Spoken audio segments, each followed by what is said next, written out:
Gente, a gente está muita gente querendo entrar, mas eu não conheço.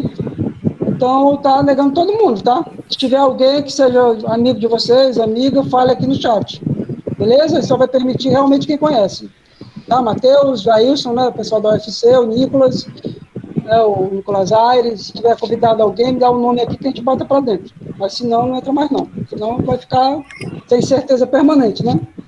Então, o Paulo César de Araújo, como eu disse, ele entrou assim, na minha vida, o livro dele, em 2002. E eu vou falar um pouco de mim, mas não é esse o objetivo mesmo, tá? Então não tem como não fazer as duas coisas, falar dele sem falar um pouco da minha trajetória. E aí vocês vão entender também a importância do Paulo César desse livro, né? Em 2002, né, quando ele foi lançado. Acho que eu comprei ele em 2003, início de 2003. Foi daquele livro que saiu no final do ano, se eu não me engano. Eu comprei depois do Réveillon, Ano Novo. Ficou muito marcante para mim em 2003, né? Isso, ter comprado o livro em 2003, o livro do Paulo. E assim, ele é tão assim marcante para mim que é dessas coisas que você diz. Tem dois livros que eu digo que eu acho que eu não estaria aqui conversando com vocês se não fosse eles. Um é O Brasil Nunca Mais. Eu li em 86, 87, quando eu tinha 12 anos de idade, 10, 11 anos de idade. Era outra época, gente. Era outra época. Né? E eu li aquilo com 10, 11, 12 anos. E aquilo foi muito marcante, até hoje é impressionante para mim, O Brasil Nunca Mais. E o outro livro que me traz até aqui é o do Paulo César. Eu não estaria aqui se não fosse esse livro. Porque foi ele que sedimentou em mim essas questões da memória, de você pesquisar o que você gosta, né? E fazer mesmo uma história de acordo com as suas opções, com rigor e tudo, mas dialogando com a pessoa que você é, né? Quando eu vi esse livro sobre a música brega, minha cabeça pirou totalmente. Porque com o livro do Paulo, eu vi a ditadura por outro ângulo, né? E aí é interessante ser os dois livros, eu estou falando do Brasil Nunca Mais, que é uma discussão mais consagrada do que é ditadura, né? Tortura, assassinato político, desaparecimento, e que reforça, inclusive, que não se deve negar esses fatos, ou que eles são menor importância, ou foram falados demais. Não, eles não foram falados demais, tem que ser falado sempre, muito mais. E o do Paulo, como algum tipo de complemento, ou uma outra linha de discussão, de outros comportamentos que não estavam tão analisados sobre a ditadura até 2000, início dos 2000. Então é interessante que eles se complementam, dialogam, e acabam com qualquer maniqueísmo também, como se ou é Brasil Nunca Mais, ou é Eu Não Sou Cachorro. Não, são as duas coisas e muito mais. O estudo da ditadura é a comunicação entre esses elementos, essa dimensão. Inclusive o Paulo faz isso no Eu Sou Cachorro Não, né? Por mais aguerrido que seja o livro do Paulo, e ele é mesmo, durante anos eu chamei o livro do Paulo de livro vingador, né? É o livro vingador da música brasileira. É o livro que veio mesmo para virar tudo, né? O Pedro Alexandre Sanches, grande crítico, né, um dos maiores do Brasil, de música brasileira, ele diz que é o livro que mudou a vida dele também, né, o Pedro. Diz que ele estava entendendo a música brasileira por uma visão muito limitada, né? Muito tacanha. E o livro do Paulo deu uns 180 graus, deu um cavalo de pau na cabeça dele, né? Porque o livro do Paulo é justamente essa ideia de pegar os setores subalternos, né, da música brasileira, mas também os consumidores, cidadãos e cidadãs da época da ditadura, para apresentar questões como a marginalidade, a prostituição, a desigualdade social, como a tortura afetou esses setores, como a violência afetou esses setores durante a ditadura, a pobreza, né? O cotidiano, né, a relação disso com a institucionalização da MPB, a questão da censura. Então, atira para vários lados o livro do Paulo, sempre com o mesmo problema central, né, a investigação das memórias, naquilo de quebrar verdades absolutas e consagradas, e respeitando também, sem querer ser algum tipo de negacionismo do que já estava consagrado, como se não fosse importante. Não é isso que o Paulo faz. Ele não é um negacionista, nunca foi e nunca será. Ele pode ser até considerado um revisionista, e dos bons, no melhor sentido da palavra, né? Porque realmente ele desmonta uma determinada visão de música e ditadura no Brasil. Eu acredito nisso, sim. Mas ele não faz com ódio ou com distorções, e sim com pesquisa e buscando conexões que já existiam na realidade, mas que eram negadas porque no território da memória e da luta política própria Elielma já tocou nisso, né, também, o Cleiton, né, a historiografia ela não está fora das relações sociais, dos preconceitos e tal. Então, existiam-se preconceitos em relação a esse tema da música brega no estudo da ditadura. Entre os acadêmicos, por questões sociais, questões de memória do que foi criado, né, dos anos 70, 80 para cá, com determinada ideia de uma memória da resistência, à ditadura, né, que depois seria uma discussão que vai ser bem mais aprofundada com o Gustavo Alonso, no livro dele sobre o Wilson Simonal. Né? Que o Gustavo, para quem não sabe também, né, aqui, Paulo, né, é um discípulo, né, um grande interlocutor do Paulo César. Né, eles eram vizinhos lá em Niterói, quando eu entrevistei o Paulo em 2011. Hoje o Gustavo está pelo Nordeste, na universidade aqui no Nordeste, mas é um grande historiador também, e que seguiu muito os passos do Paulo César, né, com esse grande livro que é o Wilson Simonal e Uma Memória Tropical. Um grande livro, que ele vai, digamos, complementar as análises do Paulo, mas focado em como a memória da MPB se tornou hegemônica, né, em relação à música na ditadura. Né? É o que Gustavo Alonso trabalha já no livro do final dos anos 2000, início de 2010 para cá. Acho que saiu em 2013 o livro do Gustavo Alonso, né, fruto da dissertação dele de mestrado na Federal Fluminense com a orientação da Denise Hollenberg. O doutorado dele, orientado pelo Daniel Arão, é sobre música sertaneja, o doutorado, o Gustavo Alonso. Muito bom também, viu? O debate dele sobre música sertaneja, excelente. Então, tudo isso que eu estou falando é para apresentar um pouco o papel do Paulo César, né?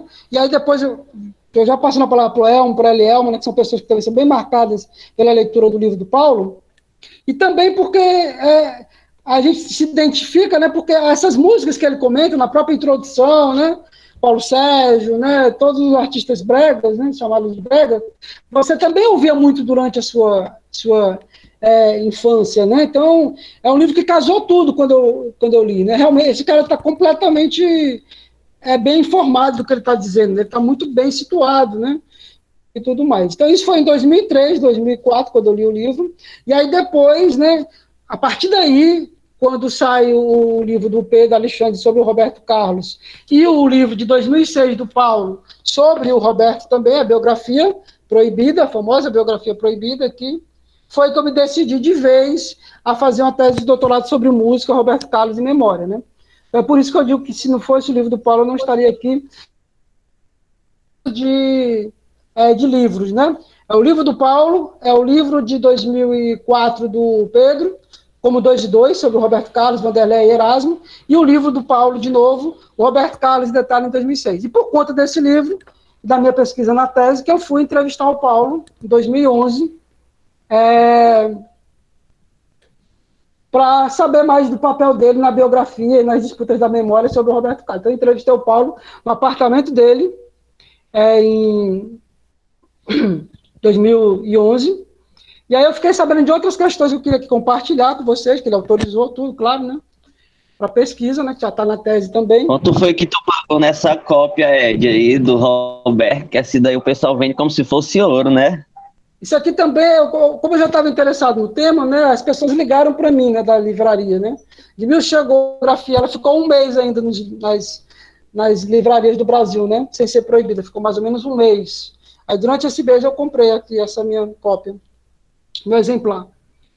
Então, quando eu entrevistei o Paulo, né, eu fiquei sabendo de algumas coisas que eu não sabia no Eu Não Sou Cachorro, não. Aí pode ser uma falha nossa de não ter encontrado isso no debate mesmo, nas entrevistas dele e tal, mas no livro não está dando essa referência, não tem, que ele começou em 1980, final dos anos 90, né, o Paulo, né, ele veio para São Paulo, né, final dos anos 70, início dos 80, e depois foi morar no Rio de Janeiro. E na entrevista ele me contou muito desse processo dele vir, né, do Nordeste, né, como menino pobre, que sonhava em melhorar de vida, né, e teve que se mudar com primos, né, pessoas da família, o Paulo depois para me corrigir melhor, então vai ouvir essa gravação. Então ele participou do final da ditadura em São Paulo e no Rio, Paulo, isso é muito importante. Na entrevista isso foi algo que mais chamou a minha atenção, né, porque ele disse que a formação política dele, cidadã, de leitor e tal, de crítico, né, veio muito das participações dele no final dos 70 e principalmente nos inícios dos 80, nas passeatas pelas diretas já e o fim da ditadura. Então, ele destacou muito isso. Primeiro em São Paulo e depois no Rio de Janeiro. Então, você vê claramente como foi muito marcante mesmo, até antes dele entrar na faculdade, porque ele era um trabalhador mesmo, foi trabalhar, sobreviveu como dava, como milhões e milhões de pessoas foram, né? O chamado Sul Maravilha, e lá foi que ele decidiu fazer jornalismo, depois fazer mestrado em História, que ele se politizou por conta dessa onda contra a ditadura em início dos anos 80, né? Então, isso é muito marcante da entrevista e tal. E lá, nessa entrevista, ele contou algo que depois ele vai reforçar quando ele lança o livro que ele fez falando do processo que o Roberto Carlos fez contra ele, que é o Réu e o Rei, que é o terceiro livro aqui do Paulo, né? Onde ele vai, inclusive, complementar, vai desmontar a própria biografia que ele fez sobre o Roberto, na minha visão, viu, Paulo? Que é uma discussão de como ele me falou nessa entrevista, eu não sabia disso, pode ser uma falha minha de não ter visto em outros lugares, mas foi a primeira vez que eu vi isso acontecer, ele saiu da boca dele, que ele pensava em fazer, em meados dos 90, né, quando ele fez o jornalismo, já era formado em jornalismo no Rio, e começou a fazer o mestrado, o trabalho seria sobre o Roberto Carlos. Então, ele já muito cedo, quando começou a ter essa coisa das leituras e tal, pesquisar na Biblioteca Nacional sobre música brasileira, ele comentou para mim lá, na verdade, Diniz, eu não sou cachorro não, era para ser Roberto Carlos I, era para ser a primeira parte do Roberto Carlos. Ele me contou isso nesse dia lá, em 2011, né? Foi a primeira vez que eu ouvi ele falar disso. Porque eu sempre achei que ele tinha ido para fazer o livro sobre a música brega. Aí ele disse, mas a pesquisa da música brega foi tão boa, foi tomando conta de tudo, que eu vi que não dava para fazer o livro do Roberto ainda. Primeiro eu tinha que fazer esse cenário, essa discussão da memória, sobre as disputas e tudo, esses outros personagens. Mas sempre que eu pensava nisso, eu entrevistei esse pessoal todo que estava vivo, ele entrevistou o Tim Maia, Tom Jobim, né, dezenas e dezenas de pessoas, ele comenta muito isso também, tanto no livro esse como no outro, o Réu e o Rei, na entrevista também ele fala muito disso, das entrevistas, né, que ele simplesmente ligava, né, para o Tim Maia, não tinha negócio de assessoria de imprensa, ele encontrava os caras praticamente no meio da rua, ligava para o Tim Maia, eu quero fazer entrevista contigo aí, tal, sobre música brasileira, Roberto Carlos, posso ver, Tim Maia, venha. E foi assim que ele fez com vários artistas que hoje são totalmente inacessíveis, né? O próprio Tim Maia mais do que nunca, né? Infelizmente já faleceu, mas os que estão vivos mesmo não tinha essa redoma toda, início dos 90, meados dos 90, então ele fez entrevistas que só o Paulo tem esse material.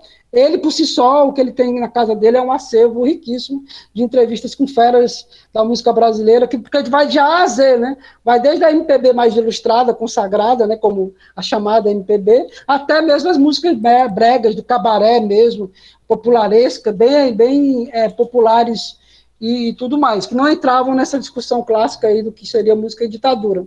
Então, isso é uma primeira discussão para introduzir também, tá, gente? Perdão, mas depois eu juro que não falo mais. O Eu Não Sou Cachorro Não, que eu sempre acreditei que era um projeto original dele, na verdade é um derivado das intenções dele de pesquisar Roberto Carlos, segundo o Paulo, tá?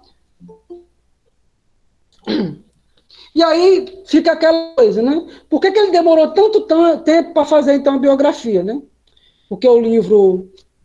A dissertação, né, final dos anos 90 e tudo, né, e ele só vai fazer a mesma biografia em 2006, né, aí ele conta dos bastidores da pesquisa, tinha que ter muito mais informação, né, sobre isso ainda, né, é importante dizer, né, que sempre que ele entrevistava todo mundo da música brasileira, ele perguntava sobre o Roberto Carlos, né, ele fazia perguntas mais específicas sobre a trajetória de cada pessoa, mas sempre tinha uma discussão da influência do Roberto Carlos na vida delas, né, da obra delas, por isso que depois ele teve tantos comentários preciosos para fazer a biografia sobre o Roberto, né?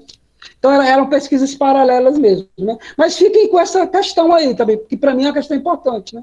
Que o Eu Não Sou Cachorro Não teria vindo desse estudo sobre o Roberto Carlos, teria ganho uma autonomia, uma importância que o próprio Paulo foi percebendo aos poucos, né?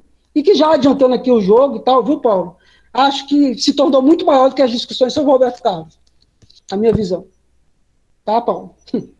E aí, no caso, a biografia do Roberto em 2006 é proibida, e aí começa uma roda viva, né, na trajetória do Paulo César, né, de perseguição mesmo, judicial, A biografia, na minha visão, não tinha nenhum motivo para ser proibida. Na tese, a gente estuda isso, que a proibição se deu por questões de monopólio da memória, com Roberto Carlos e seus aliados, como, por exemplo, a Rede Globo, né, que são os únicos que podem falar da memória do Roberto de alguma forma, né, controlada por ele. Porque desde cedo o Roberto Carlos viu na memória um instrumento importante para a sua trajetória, a questão autobiográfica, fez músicas sobre o passado dele, e sempre foi um sujeito muito preocupado em ele monopolizar a própria memória dos fatos da vida dele e tal, como se isso fosse possível.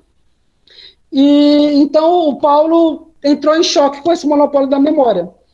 Porque o livro em si não tem nenhuma informação negativa sobre o Roberto, nenhuma inveracidade, extremamente bem pesquisado, aqui a biografia, né, em 2006, e isso é muito importante de ser comentado, né, porque aí a vida do Paulo virou pelo avesso mesmo, e aí, digamos que ele virou o grande biógrafo proibido do Roberto Carlos, e aí, como já isso até brincou no início da discussão, né, casou mesmo falar de Roberto Carlos hoje, é falar de Paulo César, já foi mais, talvez, mas hoje vai bombar ainda mais, né, Matheus? Porque eles, até onde eu sei, saiu uma matéria na imprensa que não foi confirmada, mas também não foi desconfirmada, né, que o novo volume que vai sair agora em agosto, da biografia proibida, que não é mais proibida, desde que o Supremo derrubou essa proibição, mas manteve o acordo que proíbe essa edição, tinha que ser lançada uma nova edição, que vai ser lançada agora em agosto, há o consenso com o Roberto Carlos, né? Há o consenso. Até onde isso é verdade, eu vi isso na mídia, não confirmei, mas há uma informação de que a nova biografia está abençoada pelo Roberto Carlos. E vai sair agora em agosto. Eu vi que era um escritor de novela que estava escrevendo o livro do Roberto Carlos, o novo. Eu só não lembro qual é a escritora da Globo que estava fazendo o novo livro dele. Uhum. E, por sinal, eu já assisti o filme do Simonal. O filme do Simonal também é muito bom. Muito bom. Tem 3, se eu não me engano, o filme do Simonal.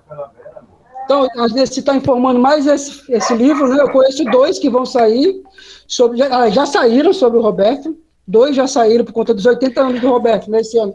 E o do Paulo vai sair em agosto, agora, e aí a segunda grande questão que eu coloco para vocês é como esse debate do Paulo com o Roberto tomou muito espaço em relação à discussão da biografia e ditadura, e tem idas e voltas, né? E aí, para terminar, Matheus, juro mesmo, apresento para vocês o 3º livro do Paulo, O Réu e o Rei, que é contando os bastidores do processo da perseguição que ele sofreu através do Estado, a mando do Roberto Carlos, né? Digamos assim, né? Porque eu sempre coloquei muito isso, já na época que as pessoas ficavam muito contra o Roberto, e eu dizia que o Roberto realmente não devia ter feito isso e tal, mas vejam que é o juiz que está proibindo o livro, né? E aí o Paulo vai contando como foi a audiência, que o juiz pediu autógrafo do Roberto Carlos, deu CD caseiro para o Roberto Carlos, o advogado da editora abandonou o Paulo na própria sessão lá no fórum, né? E o Paulo, nesse livro aqui, aí não.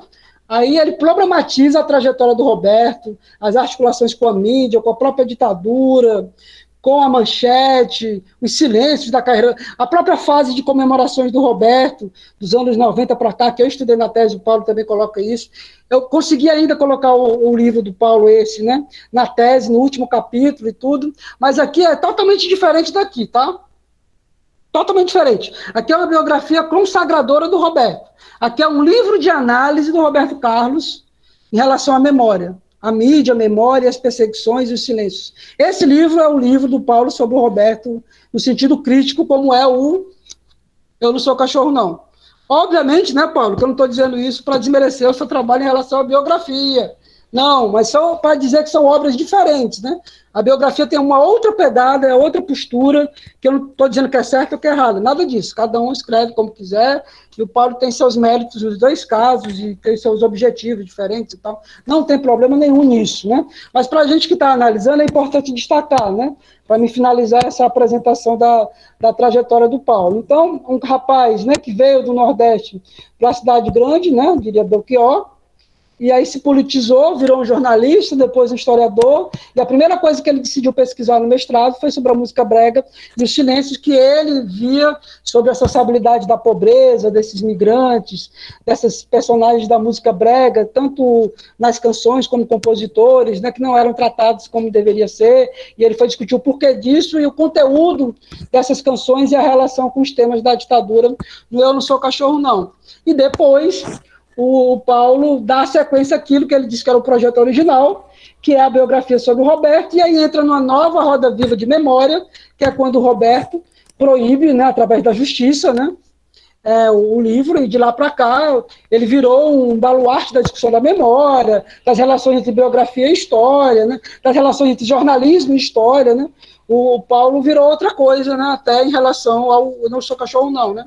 Ele entrou num círculo, né, de discussões muito intensas, né, em relação a outras questões. Aí a gente, feita essa pequena, grande introduçãozinha, desculpem, mas não podia deixar de fazer, peço então para as pessoas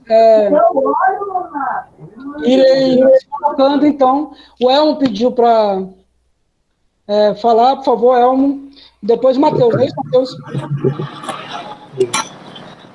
Vem, Edmilson. Beleza, bom, gente, boa tarde também. Em relação à questão do livro do Paulo César Araújo, foi inevitável relacionar o livro dele com aquilo um pouco da minha trajetória como pesquisador também, né? Eu já fez 8 anos agora que eu concluí História na FECLESC, e eu decidi, lá, acho que mais ou menos pelo ano de 2010, trabalhar com o chamado forró eletrônico. E assim como o objeto de pesquisa do Paulo César, era tido como algo menor dentro da historiografia. Tinha alguns poucos artigos publicados, no instante que eu pesquisei, tinham 2 livros publicados sobre forró, mas nenhum destacando especificamente o forró eletrônico, de 90 para cá, a partir da criação da banda Mastros com Leite. Então foi inevitável. O primeiro contato que eu tive com ele foi nesse período que eu estava já terminando a minha pesquisa, certo? E, como eu falei, foi inevitável fazer essa relação com a minha trajetória enquanto pesquisador de um objeto de pesquisa que era tratado como algo menor. Eu jamais vou esquecer do momento em que eu, ainda na época do projeto de monografia, tive que ouvir a seguinte passagem: eu sei que tudo é fonte, mas chupa que é de uva é demais. Né? Que faz referência a uma canção da banda Avião de Forró. Eu escutei isso durante a defesa do meu projeto de monografia, quinto semestre da faculdade. Então, quando eu ouvi aquilo, eu passei um tempo raciocinando como é que pode acontecer. Eu passei o curso inteiro vendo e ouvindo vários professores, colegas meus, dizendo que tudo que era tocado pelo ser humano é fonte, mas a partir do momento que eu utilizo um material que é controverso, por muitos é classificado como baixo nível, como algo vulgar, mas não era isso que despertava a minha atenção. O meu objeto de pesquisa era outro, eu apenas utilizava como fonte. Então, já que tudo que é tocado pelo ser humano pode ser utilizado como fonte de pesquisa histórica, eu decidi investir nesse material. Então, eu tive contato com o livro do Paulo César Araújo a partir do meu amigo Natan, né, que ele me emprestou o livro para ler, e vamos dizer assim, foi a minha primeira vez. Eu até, ano passado, já durante a pandemia, houve uma moda de classificar os 10 livros mais influentes que as pessoas leram, né? Aí eu participei da brincadeira, e um desses 10 livros foi o do Paulo César Araújo. Justamente por conta disso, tanto pela questão do particular, que me tocou particularmente em razão dessa minha trajetória como pesquisador, mas também pelo conteúdo do livro, né? Que aborda um aspecto que eu particularmente gosto, que ele faz essa distinção, música cafona, música brega, né? E me deu muitos elementos para perceber outros aspectos que, ao longo da minha formação, passou batido, que era essa relação da música com a história, da história vista de baixo, que a gente, embora tenha um certo receio com esse conceito, mas dá para se trabalhar. Enfim, algo muito específico em relação à obra dele, que me chamou bastante atenção, foi justamente ele fazendo, logo na introdução, essa questão dessa distinção, né, da ditadura vista sob um prisma sobre o prisma dos artistas populares, porque de fato a gente tem uma trajetória como professor, deixa eu ver aqui, legal, a trajetória como professor, de trabalhar vários materiais sobre ditadura e se repetir aquele ciclo de quando se trabalha música e ditadura, sempre são aqueles mesmos cantores, Chico Buarque, Caetano Veloso, o próprio Paulo César destaca isso logo na introdução. E aí ele discute a questão relacionada à importância que é trabalhar com esses artistas populares, os mais populares da época. E a partir desse momento que eu tomei contato com esse conteúdo, passei a utilizar esse material nas minhas pesquisas, nas minhas aulas, sempre que possível, sempre quando achava devido e quando basicamente o assunto ditadura dominava. E é basicamente isso, né? Ele mudou um pouco mudou muito a minha perspectiva como estudante, como pesquisador. Foi fundamental para mim no momento em que eu estava terminando e iniciando outro ciclo da minha vida com outro tipo de pesquisa já para a pós-graduação. Enfim, diversos assuntos que eu posso destacar aqui, que eu em outros momentos, nas próximas reuniões, que eu gostaria de aprofundar melhor. Mas, inicialmente, é isso, né? Ele foi muito marcante na minha formação. Com certeza, é um dos meus livros de cabeceira. Nesse primeiro momento, eu gostaria de deixar claro isso, né? Que ele é um dos meus livros favoritos. E é isso, e aí, você falou do Natan, exatamente, né? A sua irmã também, né? Elielma Lívia Queiroz, né? Aqui na FEClass a gente tem todo um fã-clube do Paulo César, né? Elielma, você tinha pedido também para falar, né, Elielma? Lembro. Oi, Ed. Eu não tinha levantado a mão não, mas pegando o gancho do que o Elmo falou, já que o Natan entrou no círculo aqui, de modo indireto, claro, o livro também me foi apresentado através dele. Eu não sei se você soube, já em 2012, 2013, na disciplina de instrumentos didáticos, eu fiquei com história e música, né? Como utilizar a música nas aulas de história, né? E aí eu conversei com o Natan e ele me veio com a obra, né? E eu disse, poxa, era o que eu queria, porque o debate sobre as canções do Chico Buarque, enfim, não era o que eu queria trazer naquele momento, eu queria uma nova abordagem. É algo que... Como é que eu posso explicar? Algo bem novo mesmo, sabe? Se pode dizer assim. Então eu fui pesquisar, claro, li o livro, achei maravilhoso e montei um seminário junto com a Glauciana, se você lembra dela, na disciplina. Todo mundo esperava que fosse um livro sobre música de protesto, né, com essa chamada música de protesto, com Chico Buarque, Veloso.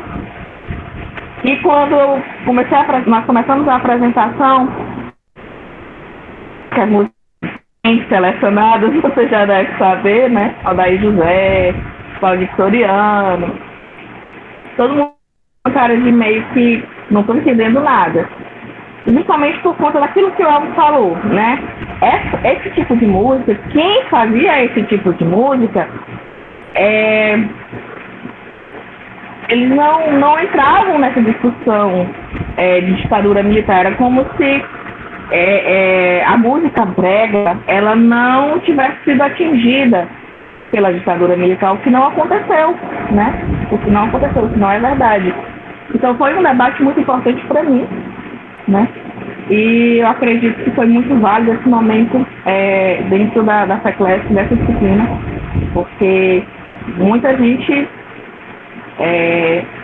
passou a enxergar essa nova não digo nova, também não certa pretensão de dizer que fui eu, mas que foi bastante importante para o momento. Foi. Obrigado, Eli. Matheus, você pode falar? E mais gente, pessoal, vão se inscrevendo, agora não vou mais falar mais, falei demais. Vão colocando aí seus depoimentos em relação a como conheceram essa obra. Mesmo quem conheceu agora, pode falar de algum capítulo, chamou a atenção. Matheus, está por aí?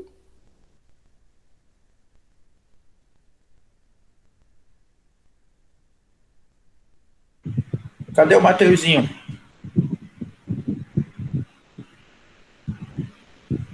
Você pode ir assumindo aí enquanto ele está se preparando aqui. Pois eu vou falar muito rapidamente minha história com o Paulo também. Matheus, você quer falar? Você que voltou, tá aí? Você quer falar, não? Se não quiser, eu vou falar.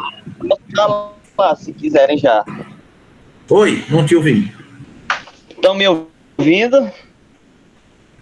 Posso falar, então? Vai lá, você. Vou me apresentar. Eu conheci o livro do Paulo no início de 2020, porque eu estava vendo um vídeo de entrevista com o Odair José, né, lá no canal do Thunderbird, que eu só conheci o Odair José de nome e as músicas principais que todo mundo conhece, ele, Valdir. Aí quando eu percebi ele contando assim sobre a história dele na ditadura, eu fiquei pensando, mas poxa, ninguém nunca me falou isso. Na escola só se fala em Chico, Caetano, Elis, eu gosto de todos esses artistas, mas e por que ninguém fala do Odair? Aí foi quando eu comecei a me interessar por pesquisar esse tema, a tentar questionar o que seria MPB, né? Eu tentei procurar artigos, leituras sobre isso, e não achava quase nada. E o que eu achava era justamente referenciando o livro do Paulo. Aí foi quando eu comecei a ler, e como alguém falou aí, foi amor à primeira vista, porque eu defendo esse livro para todo mundo, que por mais que a gente possa hoje querer fazer algumas críticas, questionar algumas coisas, eu ainda acho que é muito importante essa volta que ele traz, porque realmente essa coisa da luta pela memória. Porque, como eu falei, nas escolas, no senso comum, quando se fala em música na ditadura, é Chico, é Caetano, é sempre essa galera da MPB, a gente esquece desses artistas. E o Paulo levanta essa bandeira da questão do preconceito de classe e tudo mais. Então é isso que eu também tento desenvolver, que eu quero pesquisar, eu tento puxar para essa questão de classe, do preconceito por trás dessa exclusão desses artistas, né? E tá aqui minha edição, e a gente pode já depois continuar conversando também, o Jair pode falar agora.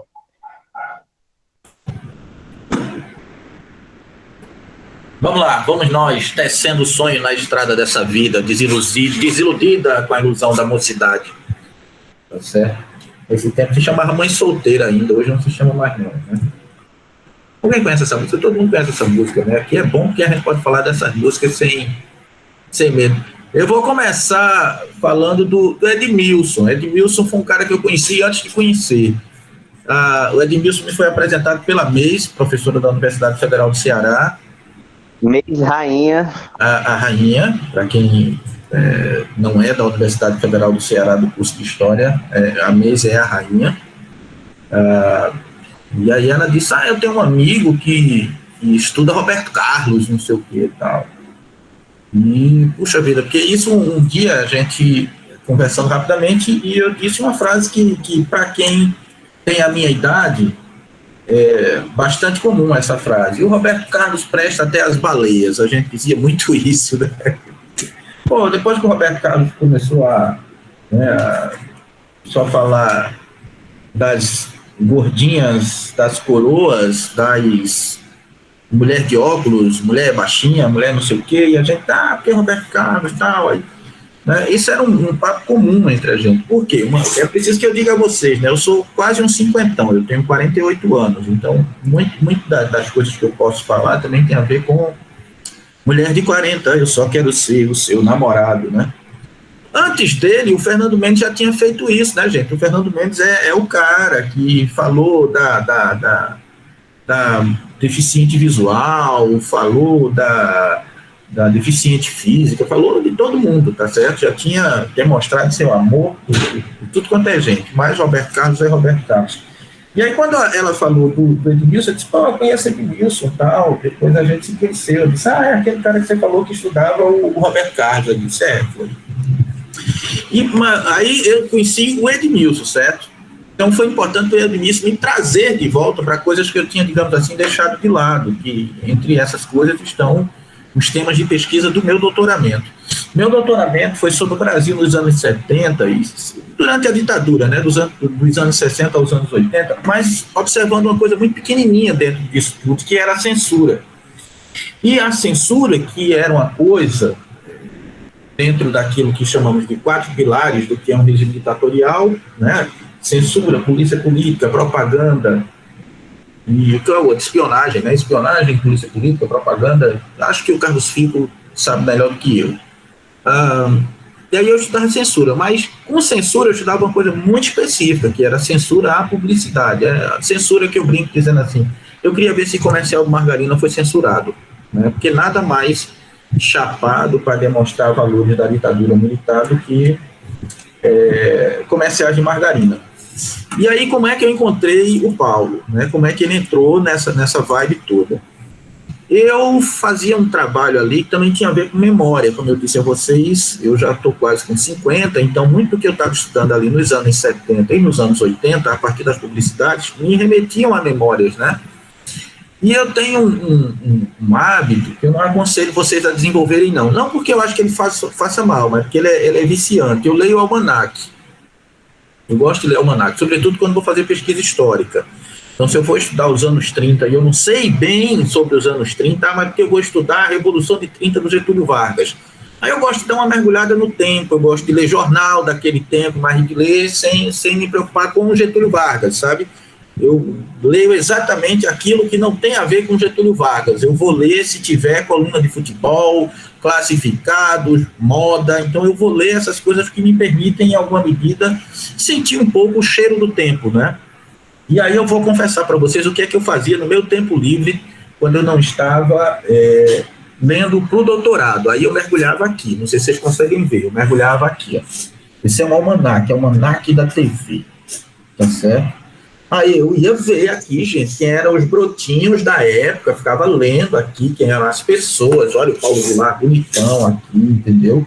Eu ia me distrair com isso. Não sei se vocês têm o hábito, vocês conhecem o que é almanac, que não é uma coisa da geração de vocês mais.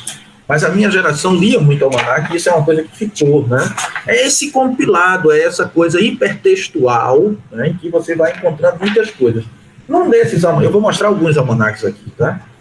E aí você tem, esse aqui é o almanac da TV, então quais eram os principais programas, os principais atores, quem eram os escritores, quem é que fazia sucesso, quem eram as gatinhas. Olha aqui, tem Armação Ilimitada, apareceu por aqui. Armação Ilimitada é um programa que não passaria hoje, é um trisal, tá certo? Um trisal que cria um menino adotivo, tá? Os caras vivem na beira da praia, né? Quem viu... Aqui estão os tropicalistas, né? Então, esse é um almanac da TV, né? Aí, onde é que eu encontrei o Paulo? Eu encontrei no almanac dos anos 70. Esse é o almanac dos anos 70, tá vendo? Porque como eu estava estudando ditadura, eu queria ver... Sim, mas fora isso aqui que eu estou estudando, o que estava acontecendo no Brasil, quais eram os filmes que chegavam, qual era o filme que fez sucesso, quais eram os brinquedos dessa época, o que é que estava passando na televisão, como é que as pessoas se alimentavam, quais eram os doces da moda, o que é que as crianças comiam, quais eram os objetos cotidianos da moda quando você tinha dinheiro, a máquina fotográfica, não sei o que. Então eu gosto muito dessas coisas. Isso me dá a possibilidade de em alguma medida, entrar. Aí você encontra, né, música nos anos 70, aparece logo o Caetano, assim, com o seu violão e tal. Mas aí tem muita coisa. Esse aqui é um almanac dos anos 70, eu não vou mostrar todos não. Esse é dos anos 70, esse é dos anos 80, aquele que eu mostrei é da TV, e tem esse aqui, que eu acho que vocês iam gostar de ler, ó. Esse é o almanac da Jovem Guarda. Num desses, que eu não vou achar agora, num desses, acho que é o dos anos 70, que é um que eu usava muito, acho que é o dos anos 70. Na bibliografia, é o da Ana Maria Baiana, acho que é esse mesmo. Na bibliografia está o Paulo. Esse livro é de 2006, perdão, e já tem na bibliografia o Eu Não Sou Cachorro, Não. Só confirmando aqui. É isso mesmo. Paulo César de Araújo, Eu Não Sou Cachorro, Não. Aí foi quando eu peguei. Ele virou um livro en passant, eu até conversava com o Matheus sobre isso. Nunca foi aquele livro que eu botei no colo para estudar e tal. Mas é aquele livro que foi trazendo muita coisa. Foi assim que eu descobri o livro dele, né? Visitando aqui a bibliografia, porque os caras escrevem almanac, mas aí você vai lá olhar a bibliografia, aí encontrei. E quando eu encontrei, que dei, né, aquela passeada pelo livro, eu me lembrei muito da minha infância, porque eu tinha um casal de vizinhos analfabetos e eles eram apaixonados por música. Então foi lá a minha formação musical cafona. Alguém até perguntou na live anterior por que é que era cafona, né? O Paulo responde isso no livro, viu, gente? Por que é que ele usa o termo cafona e não o termo brega? Ele responde. O Edmilson vai falar melhor do que isso, mas é porque ele usa a terminologia da época, era assim que era chamada, né? Esse casal de senhores, assim, eles compravam um disco por semana. Eu lembro disso muito claramente. Toda semana, seu Bill era o nome dele, vizinho, casa colada, assim.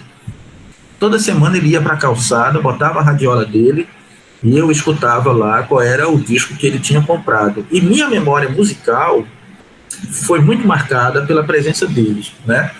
E o que eles escutavam era isso. Era esses cantores que, como vocês sabem melhor do que eu, ficaram estigmatizados, né? Pela linha melódica. O Caetano tem um texto que eu acho muito interessante sobre a linha evolutiva da música popular brasileira, que eu acho que vale a pena ser visitado por aqueles que não conhecem, né, para entender isso, como é que se criou essa imagem, esse rótulo e esse lugar específico de um cancioneiro que pode assumir essa grife de que é MPB, e que o que não se produz dentro daquele rótulo, dentro daquela grife, não pode ser chamado de MPB. Essa é uma discussão e o Paulo até faz também, mostrando como é que, inclusive, você tem uma música que também vai ser tratada pela chave da região, né? É uma outra discussão que vai mais à frente aparecer. Como é que a música se torna regionalizada? Essa é a música nordestina, tal. Vocês não escutam falar em música sudestina, mas escutam falar em música nordestina, né? Essa música é do norte, o calypso é do norte, né? Então foi assim que eu encontrei o Paulo, foi na bibliografia da Ana Maria Baiana. Depois fui atrás do livro, né, eu estava fazendo doutorado, mas foi aquele livro que eu só, legal, tal, mas eu prefiro, por quê? Porque o que ele falava ali, me perdoem, mas não fazia muito sentido para mim, porque eu tinha vivido profundamente aquelas músicas ali. Então a minha memória era uma memória muito afetiva com aquelas músicas. Aquelas músicas para mim nunca correram o risco sequer de deixar de ser tratada como músicas importantes da MPB, sabe? Porque foi o que eu escutei. Para quem não sabe, eu nasci, né, no Recife e numa comunidade pobre do Recife, né? Então ali o que rolava, meu amigo, era Reginaldo Rossi. Eu brinco, mas não levem isso a sério, né, que ali naquele tempo o rei nem era Roberto Carlos, era Reginaldo Rossi, a quem o Paulo vai dedicar umas boas linhas também, né? Então do Reginaldo Rossi era que a gente saía escutando todas essas coisas. Eu tenho até hoje muito afeto por essas canções, viu? Elas ainda embalam os meus momentos de alegria e de tristeza, tá certo? Ao ser fã de Caetano Veloso, nem de longe eu abandonei o Bartol Galeno, tá certo? E viva o Adair José. É isso, por enquanto é isso. Valeu, Jailson, né? Tem pessoas aqui que querem falar, mas como já falaram, quero perguntar se tem mais alguém que não falou ainda, que queira comentar, se apresentar. Por favor, tem muita gente aí que não falou. Senão eu passo a palavra para o Elmer e para o Matheus. Wesley, Tiara, o próprio Cleiton.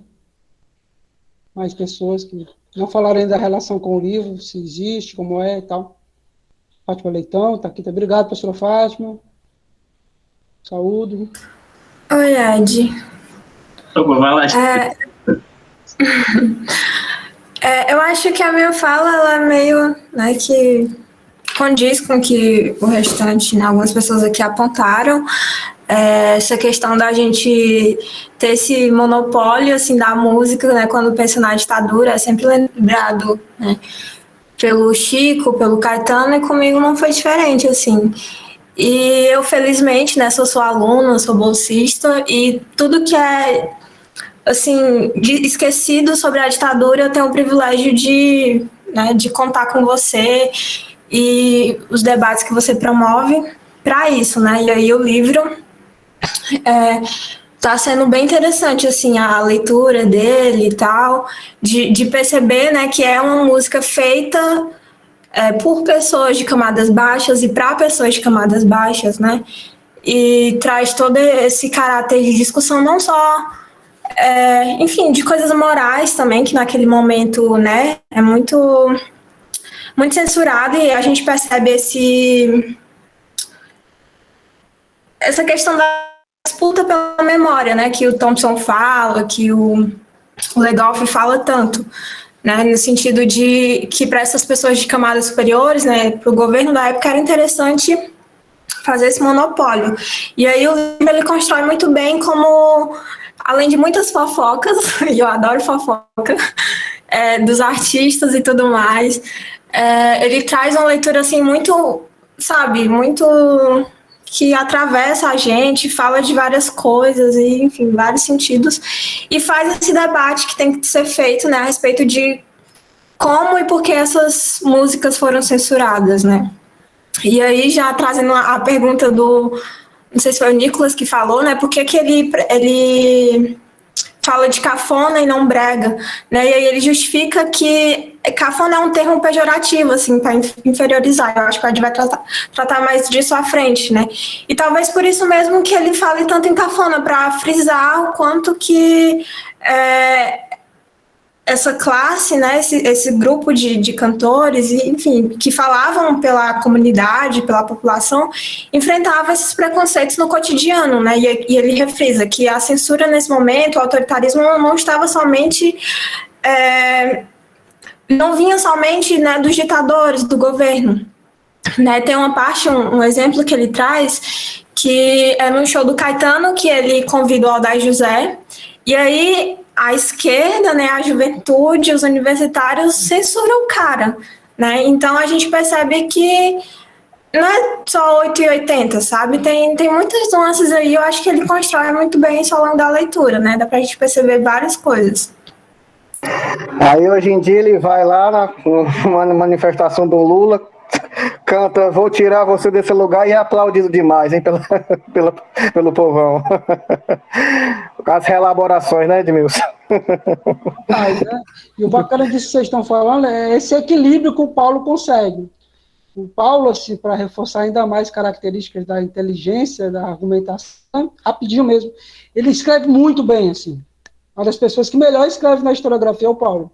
No o Réu e o Rei, por exemplo, ele faz toda essa desconstrução da memória, do processo que ele sofreu de perseguição, do apoio do juiz lá no tribunal, mas você vê isso de maneira sutil, aguda, pungente, sem nenhum tipo de apelação, e se torna mais violento ainda o que ele sofreu, por conta da maneira que ele escreve. Só dando um exemplo disso aqui, quando termina a tarde lá que ele passou sendo humilhado lá pelos advogados, pelo Roberto, pelo juiz e tal, ele sai com lágrimas nos olhos, é uma foto muito famosa do Paulo, ele começa o livro falando dessa foto, inclusive, vocês podem botar aí, Paulo Sérgio de Araújo, foto, processo, vai aparecer ele, quando ele saiu do tribunal com os olhos cheios d'água, e ele diz que antes de sair, viu o Roberto também muito abalado, porque o Roberto também se estressou lá por outras questões, né, no julgamento, e ele diz que o Roberto, quando foi abrir a porta para sair, eles saíram um perto do outro, assim, aí ele disse que o Roberto estava abalado, mas de repente passou a mão assim no rosto, ficou tudo bem, começou a sorrir, abriu a porta e saiu, né, sorridente, e aí a imprensa foi lá entrevistá-lo, e aí o Paulo sai e aí escreve, né, só para dar um exemplo de como o Paulo escreve, né, como ele diz as coisas, assim, com muita profundidade e, ao mesmo tempo, elegância, né, ele diz, né, ele saiu e agora na calçada lá, tipo isso, né? Ele era o rei. O Roberto Carlos de verdade ficou lá dentro. Foi o que eu vi lá dentro, o Roberto Carlos. Agora na calçada ele voltou a ser o rei. Então isso eu só reforço para essa discussão que a Tiara chama a atenção. Como ele foge dos maniqueísmos, das dicotomias, dessa coisa negacionista. Eu acho que isso é muito importante ser discutido em relação ao Paulo César. Porque ele faz uma desconstrução de uma determinada memória de maneira muito forte, essa desconstrução, mas em nenhum momento ele cai no maniqueísmo, no negacionismo, numa esculhambação do outro lado, numa distorção da importância dos artistas da chamada MP. Nada disso acontece no Eu Não Sou Cachorro, não. É muito mais mesmo a reivindicação de outros olhares, outras visões, e principalmente a sofisticação das conexões entre as relações, entre os grupos, os conflitos, disputas. Isso é algo que chama muita atenção já no Era o Seu Cachorro Não, e no terreno minado dele, na disputa da memória com o Roberto, isso chama mais atenção ainda, que ele, sob fogo cruzado, sendo bombardeado de todos os lados, ele não perde o prumo nesse sentido de manter a criticidade, de manter o equilíbrio e, ao mesmo tempo, não ser algo panfletário, algo exagerado. Paulo é, assim, dos historiadores e das pessoas mais inteligentes que eu conheço. Nesse sentido. Pronto, eu até no comentário eu brinquei essa questão do Odair José, melhor que o Chico Buarque, claro que é simplesmente para brincar, não é algo para ser levado a sério, embora. Mas é verdade. Para mim, o Odair José tem um enorme valor, mas não é a questão do valor do artista em si. Eu gostaria de entrar nessa discussão agora, nesse momento, para destacar, em cima do que o Edmilson falou, porque eu acho fantástico o conceito que ele utiliza de censura moral, justamente para entrar nessas questões relacionadas à censura durante a ditadura, não voltada à questão política, como o Edmilson enfatiza, sem negar a questão política, sem negar o que o Edmilson chamou de MPB ilustrada, né? Mas para dar um outro enfoque, para dar um enfoque do objeto de pesquisa dele, dos artistas populares, dos artistas que o povão ouvia. Foi essa, eu acho que é logo no começo do livro, se eu não me engano, mas eu jamais esqueci desse momento da leitura, porque foi um dos momentos mais marcantes para mim em relação à leitura desse livro e de todas as leituras que eu já fiz na vida, para chegar a estudar a ditadura com algo tão, vamos dizer assim, um assunto tão complexo, tão difícil, né? E a partir de um conceito de censura moral, trabalhando as canções, né? Como para de tomar a pílula, né? Vou tirar você desse lugar, né? Para ficar só no Odair José e tantas outras que ele cita ao longo do livro.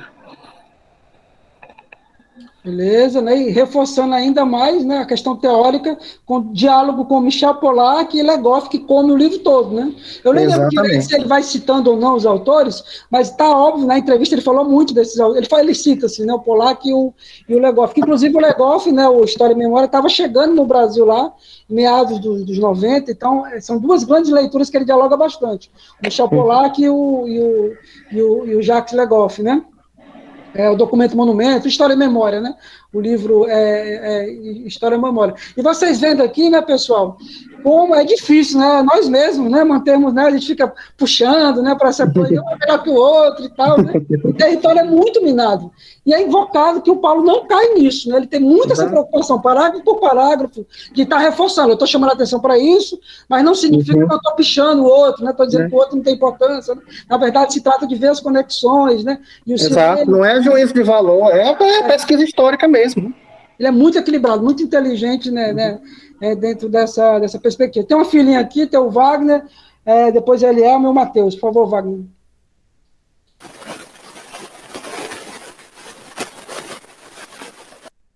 Wagner, seu som tá ruim, Wagner.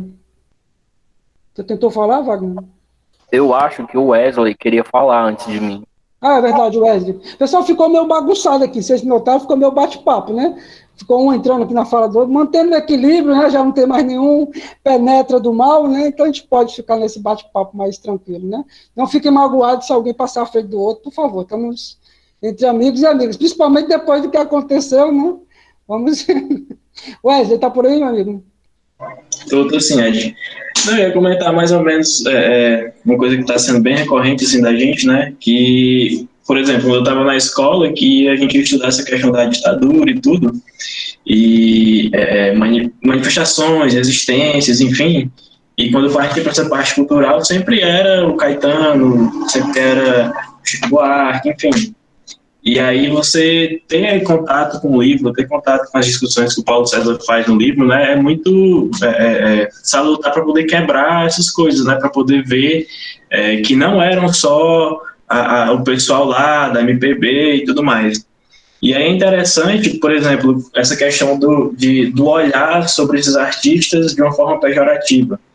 Até hoje, por exemplo, eu estou escutando aqui em casa, às vezes, o meu próprio pai diz que é muito ruim, que a música paia, que não sei o quê, que é chato e tal. Às vezes um vizinho mais velho coloca aqui assim, né, no som alto e tudo. E aí meu pai fica horrorizado porque ele não gosta de jeito nenhum, né? E aí a gente vê essa questão da memória, né? Que dá muita voz para certos artistas, né? Como, por exemplo, o Chico, o Caetano, enquanto esses outros, Odair José, Nelson Ned, enfim, Dom Ravel, etc., vão sendo deixados de lado, né? E aí é muito bom ter acesso a essas informações, ter essas discussões para poder a gente ver que essas pessoas estavam sendo resistentes àquilo, né? Sendo resistentes ao que estava acontecendo ali no Brasil naquele momento, ao seu modo, né? São gente da gente, cantando para a gente e trazendo essas problemáticas, né? Pensando a realidade que eles estavam inseridos a partir do seu lugar e tudo. E é muito bom perceber essas questões, né? E também as semelhanças que ocorrem, que a gente vê com o nosso tempo presente, né? Por exemplo, uma coisa que eu me lembrei muito a questão do agropop que a gente vê hoje em dia e tudo, naquele capítulo que o Dom e Ravel estão tocando pelo Pará, né? E os fazendeirão lá pedem para eles não tocarem uma música lá específica porque falavam de alguma coisa que levava à discussão sobre a terra, né? A posse da terra. E aí para não falar sobre aquilo, enfim. E aí a gente vê hoje em dia a bancada do boi no Congresso, por exemplo, enfim. Todas essas dinâmicas, né? Essas discussões, essas tensões da nossa sociedade presentes naquele momento, cantadas por eles, né?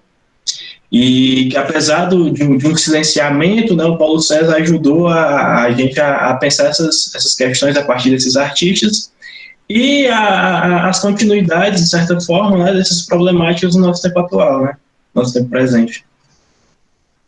Muito obrigado, Wesley. O pessoal, a gente chegou às 4, mas acho que a gente pode ir até às 4h30, né? Devido a tudo que aconteceu, tá bom? 4h30 a gente encerra os trabalhos, tem gente para falar.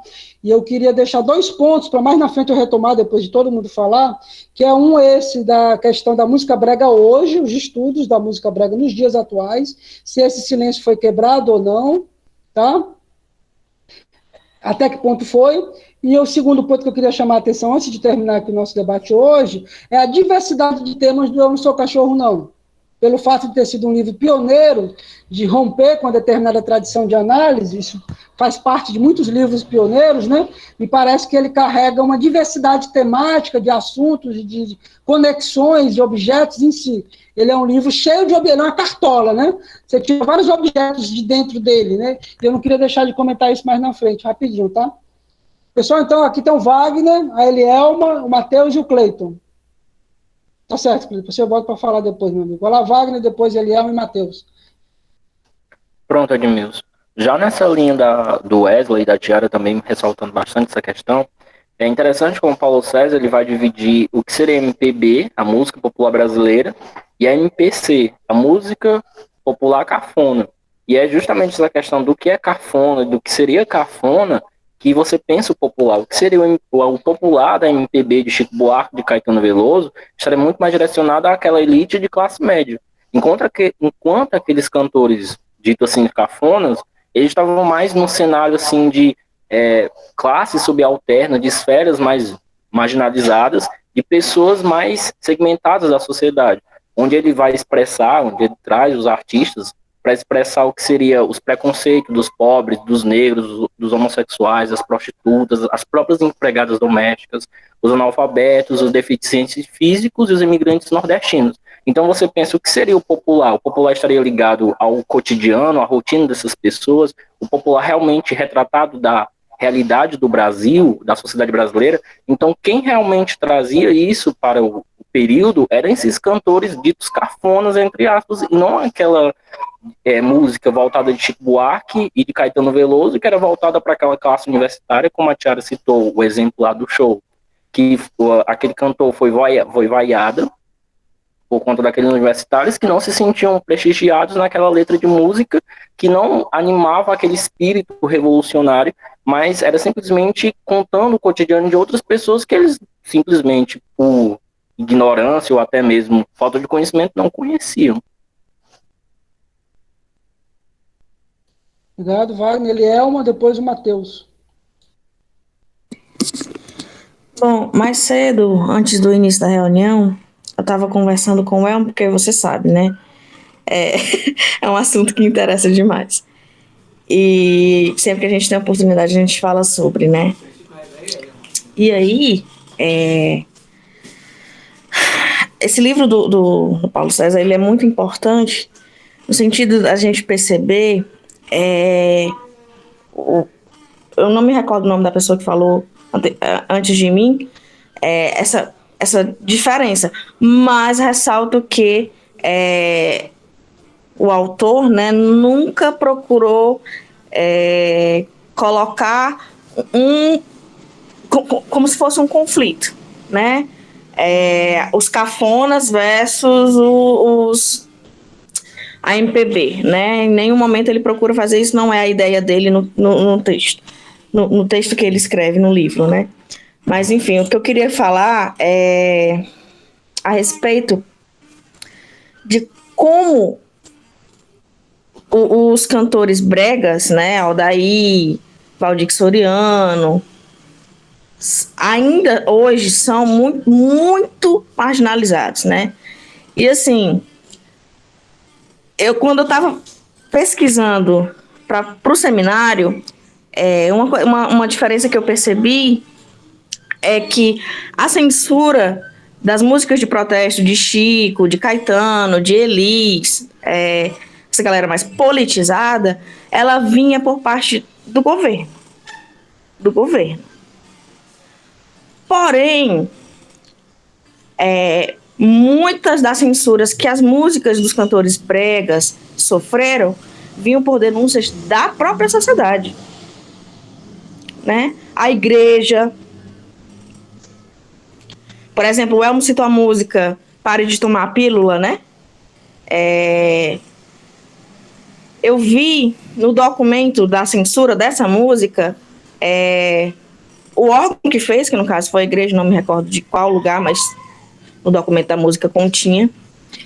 E o motivo, né, é que estavam indo contra a procriação, que era o sentido da vida para a igreja, né, na época. Então a gente também percebe através disso o quanto a população, mesmo essa música chegando para a grande população, para a grande camada que não era politizada, que não era erudita, enfim, tinha acesso a uma educação superior, mesmo assim,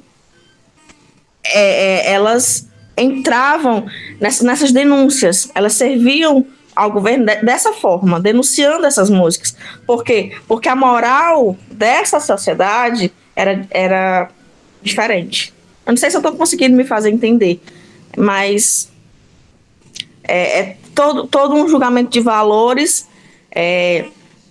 que, enquanto os artistas da elite, né, vamos dizer assim, para poder focar no Chico, na Elis, no Caetano, enfim, eles sofriam do governo. Além do governo, os artistas bregas tinham também que se preocupar com a igreja, com a própria população em si. Valeu, Elielma. Matheus, por favor, meu amigo, depois o Cleiton. Tá por aí, Cleiton? Posso falar? Estão me ouvindo? Sobre a questão do cafona, que tem muita gente repetindo aí, o Paulo explica no começo do ano que esse nome cafona, quem popularizou ele foi um jornalista, Carlos Imperial, o Ed, acho que se lembrar pode confirmar isso, se eu não estiver errado, nos anos 70, que ele que popularizou esse termo, a partir dos anos 80 é que se vem o termo brega, mas acho que todo mundo aqui sabe que os dois têm conotação pejorativa, tanto que quando eu escrevo sobre isso eu boto entre aspas, porque eu não concordo. O Paulo já, eu não sei se ele fala isso no Eu Não Sou Cachorro não, mas eu já li um texto dele, que ele tenta fazer uma defesa de se usar um nome comparando a questão do western e espaguete, para a gente subverter isso, para usar como algo positivo. Mas enfim, a gente pode discutir isso depois. Mas como repetir essa questão do preconceito que não é de hoje, como já falaram a questão da Fono 73, que o Caetano chama o Odaí para cantar Eu Vou Tirar Você Desse Lugar, e ele é vaiado. E isso é interessante porque nesse momento, isso tem até no livro do Paulo, e o Odaí já falou em várias entrevistas, ele conta que o Caetano sai puto da vida do palco, o Odaí fica ali sem ligar muito, e ele começa a cantar Pare de Tomar a Pílula, que era uma música que tinha sido censurada. Eu acho esse episódio muito interessante porque mostra o Odaí, essa figura do Odaí, que ele mostra que não se importa nem com o público e nem com o governo, pelo menos naquele momento, porque ele canta mesmo com a vaia e, além disso, canta uma música que foi censurada. Então a gente mostra que era um artista que realmente ele tinha essa consciência. Mesmo ele poderia não dizer, eu sou engajado, faço música política, mas a gente percebe que ele tinha essa consciência de defender os seus ideais, né? E outra coisa interessante aí que a Elielma falou dessa questão da censura moral que vinha por parte da própria população, nesse livro aqui, lá dos professores da UFC, diz Poder, escrito sobre censura e comportamento no Brasil autoritário, o texto da Ana Rita, que é da Ana Rita do Jair da Mesa, o texto da Ana Rita fala sobre isso, que os civis mandavam para o presidente, para os ministros, cartão, meu vizinho tá ouvindo música tal, eu vi isso nessa novela, não gostei, o governo tem que tirar uma providência. Porque a gente tem que pensar, a gente vê que a censura, essa questão da defesa e bons costumes era uma desculpa do governo, mas não era só uma desculpa do governo, era uma forma de legitimar o regime, porque isso, a própria população defendia essa questão da moral e dos bons costumes, e a censura é antes ao golpe. A gente sabe que desde lá do Vargas já tinha a questão da censura na imprensa e tudo mais. E outra pergunta outra discussão que eu queria jogar aqui, que a gente está falando muito isso da MPB, uma das coisas que me motivou a querer pesquisar isso é porque a gente vê, pronto, MPB, música popular brasileira. A gente poderia passar horas e horas discutindo o que era popular, o que é popular. Só que eu comecei a pensar, popular é o povo, é as massas e tal. Só que quando você vai ver esses artistas, Caetano, Chico, eles não estão falando com a galera da periferia, é uma galera de classe média e universitária. Então, por que a gente aceita esse popular? Esses artistas são bons, eu gosto dele, eu admiro, mas por que a gente aceitou esse popular ser reduzido a esse pequeno grupo que só conversa com outro grupo específico da nossa sociedade, que é uma classe média, elite e tudo mais? Aí queria jogar essa aí para vocês. Valeu, que bom, bem, Matheus, valeu, obrigado. Tem a Valdilene que não falou ainda, então vamos priorizar quem não falou, né, e depois o Cleiton. Valdilene, por favor, querida.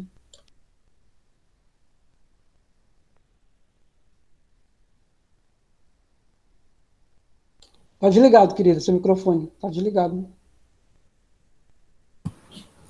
Ok. Boa tarde a todas, todos e todes. Eu sou Valdilene, não pesquiso nessa área, que me trouxe aqui porque o professor Edmilson colocou no nosso grupo de seminário de pesquisa do mestrado da interdisciplinar UES, e eu vim movida pela curiosidade, porque o meu conhecimento em relação a isso não passa de senso comum. Inclusive, por isso que eu fiz a pergunta, né, sobre a questão do brega e do cafona, se existe outro significado, se existe diferenças, se a questão pejorativa. Então, assim, porque realmente eu não tenho nenhum conhecimento, nem sou pesquisadora da área. O que me trouxe foi a curiosidade, né, enquanto professora, principalmente porque é interessante, o meu pai... O meu acesso a essas músicas se deu com meu pai, porque ele ouvia, eu não sei se pelo fato dele beber e não era algo bom para mim, então tinha uma rejeição muito forte a essas músicas, me trazia tristeza, essa é a palavra. Mas aí depois, quando já fiquei adulta, eu passei a apreciar a música, mas pela história, digamos, de forma mais literal, achava muito interessante até hoje, né? A questão da construção mesmo, das histórias, do amor, como que era colocado, mas nunca fiz essa associação com a ditadura, então esse encontro muito rico também para mim, para eu pensar sobre essas questões, né? Como a Elielma trouxe bem essa diferença entre MPB, que são outras músicas também, como Chico, que aprecio bastante, mas eu não sabia, ou pelo menos não tinha pensado sobre essas diferenças, né? A questão da censura do governo em relação às músicas aí de Chico, e etc. Isso é muito conhecido de todos nós, nos livros traz isso, mas eu não tenho nenhuma lembrança de que fale realmente sobre as músicas. Eu vou colocar aqui brega, tá? Bregas, como também sendo censurada, e ainda ela traz mais essa questão da própria igreja censurar. Isso também é muito novo para mim, porque eu não tinha esse conhecimento. Como eu disse, para mim, o que significa essas músicas? Significa que significava, né? Que pessoas, principalmente aquelas pessoas que bebiam, elas ouviam essas músicas. E a minha memória do meu pai, quando bebia, que ouvia essas músicas. E depois eu passei a dar um novo sentido, porque não sei, muito agradável aos meus ouvidos, aquela história, os sentimentos, etc. Mas essas outras questões históricas mesmo, não sabia, e agradeço pelo conhecimento e parabéns pelas pesquisas. Nós que agradecemos, Valdilene. Volte sempre, tá? Muito bem-vinda, todo mundo, por favor. Vamos estar aqui na próxima. Eu vou começar a projetar a música do Odair José com Caetano, mas não é para discutir agora, não. Só vou começar a projetar, tá bom? Então continua aí a fila de pessoas para falar, falem à vontade. Tem o Cleiton, a Tiara e o Elmo. Cleiton, tá por aí? Pode falar?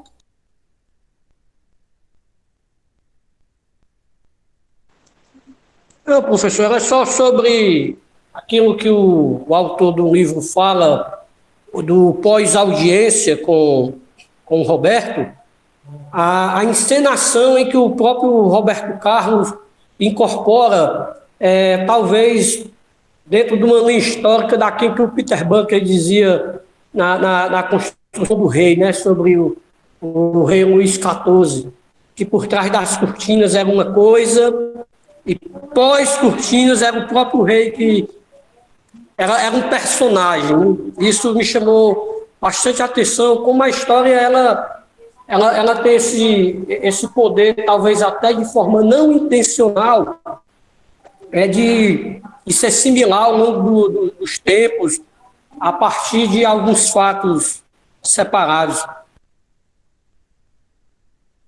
Valeu, Cleiton. Tem mais que estava para falar, gente? Como eu estou projetando aqui, eu perdi a mãozinha.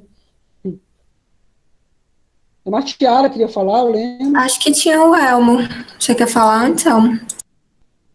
Não.